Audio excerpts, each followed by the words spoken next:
পশ্চিমবঙ্গের গুণী নির্মাতা সৃজিত মুখার্জি ব্যক্তিগত জীবনে অনেকের সঙ্গে সম্পর্কে জড়ালেও শেষমেশ বাংলাদেশি মডেল অভিনেত্রী রাফিয়াত রশিদ মিথিলার সঙ্গে সংসার পেতেছেন।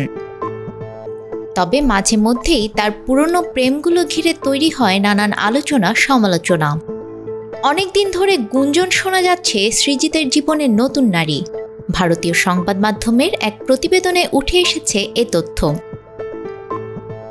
সম্প্রতি অভিনেত্রী আলেকজান্দ্রা টেলরের সঙ্গে সৃজিতের ঘনিষ্ঠ মুহূর্তের ভিডিও ছড়িয়ে পড়েছে সামাজিক মাধ্যমে, যা দেখে নেটিজেনরা ভাবছেন নতুন প্রেমে মজেছেন পরিচালক। নানা গুঞ্জনের মাঝে বিষয়টি নিয়ে মুখ খুলেছেন সৃজিত। বিষয়টি তিনি অস্বীকার করেছেন।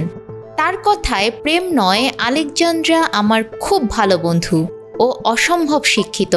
আমাদের দুজনেরই সাপ খুব পছন্দ। একটা পেট শপে কাজও করেছে ও এর আগে। তবে কি নতুন কোনো ছবিতে আলেকজান্দ্রাকে ভাবছেন সৃজিত? উত্তরে তিনি বলেন, অনেক কিছু নিয়েই আলোচনা চলছে আমাদের মধ্যে, তবে ওর জন্য নির্দিষ্ট করে কোনো চরিত্র এখনো ভাবিনি। এদিকে সৃজিত মিথিলাকে নিয়ে কলকাতার একটি সূত্র জানিয়েছে, মনে হয় না খুব একটা ঠিকঠাক আছে সৃজিত মিথিলার সম্পর্ক। তবে এ নিয়ে তারা কোনো কথা বলতে চান না। দুজনে একেবারে চুপ, তাই পরিষ্কার করে কিছু বলা যাচ্ছে না। ফলে সৃজিতের কথায় পাত্তা দিচ্ছেন না নেটিজেনদের কেউ কেউ।